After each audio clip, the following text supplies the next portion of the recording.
Dune. Part 1 takes us far into the future, where the galaxy is ruled by a powerful emperor and divided among noble houses. The story begins with Duke Leto Atreides, the ruler of the planet Caladan. Duke Leto is a just and honorable leader who has earned the loyalty of his people. However, his growing influence worries Emperor Shaddam, who secretly fears Leto's rising power. To deal with this, the Emperor gives Duke Leto control of the desert planet Arrakis, also known as Dune. Arrakis is the only place in the universe where spice is found, a valuable substance that not only enhances the mind, but is also essential for space travel. Controlling Arrakis means controlling spice, making it one of the most important planets in the galaxy. But there's a catch.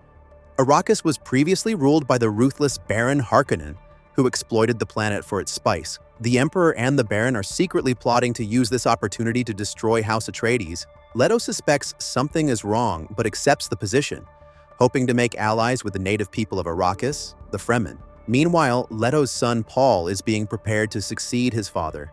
Paul trains under Leto's most trusted allies, including Duncan Idaho, a skilled pilot and warrior, Gurney Halleck, a master fighter, and Thufir Hawat, a mentat with superhuman analytical abilities. Paul's mother, Lady Jessica, belongs to the Bene Gesserit, a mysterious sisterhood with extraordinary powers like detecting lies, controlling others with their voice, and influencing major events in the galaxy.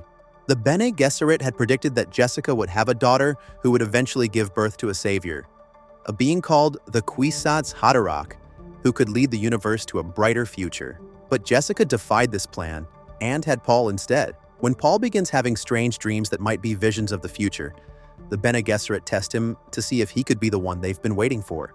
Paul passes the test, proving he has great potential. After arriving on Arrakis, Duncan Idaho builds a relationship with the Fremen, earning the trust of their leader, Stilgar. The Fremen, who are aware of the prophecy about Paul and his mother, agree to help House Atreides. Dr. Leet Kynes, a planetologist, also aids Duke Leto by teaching him and Paul about the dangers of Arrakis, including the giant, deadly sandworms that roam the desert. However, trouble strikes when Dr. Yueh, a trusted physician of House Atreides, is forced to betray them.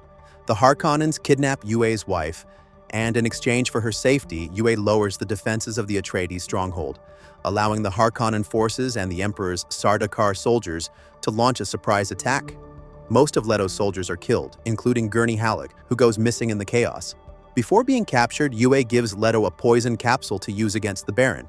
Leto tries to kill the Baron, but only succeeds in killing the Baron's advisor and severely wounding the Baron himself. With House Atreides destroyed, the Harkonnens regain control of Arrakis, and the Baron puts his cruel nephew, Rabban, in charge of the planet's spice production. Paul and Jessica are captured, but manage to escape using Jessica's Bene Gesserit powers. They flee into the desert, where Paul's visions grow stronger. He sees glimpses of a devastating war that could engulf the entire galaxy. As they search for safety, Duncan Idaho and Dr. Kynes find them and bring them to an abandoned research station. Kynes reveals that the Fremen once dreamed of turning Arrakis into a green, fertile planet, but greed for spice left the world barren and harsh. Their hideout is soon discovered by the Sardaukar. Duncan sacrifices himself to buy time for Paul and Jessica to escape. Kynes also dies, summoning a sandworm to destroy the attacking soldiers before she falls. Paul and Jessica finally reach Stilgar's Fremen tribe, where Paul meets Chani, a young woman he has been dreaming about since arriving on Arrakis. Not everyone welcomes them, and a warrior named Jameis challenges Paul to a duel. Paul defeats Jameis, proving his strength and earning the respect of the Fremen. Paul decides to join the Fremen and embrace his father's vision of peace and prosperity for Arrakis. With the Fremen by his side, he sets out on a path that could reshape the future of the galaxy.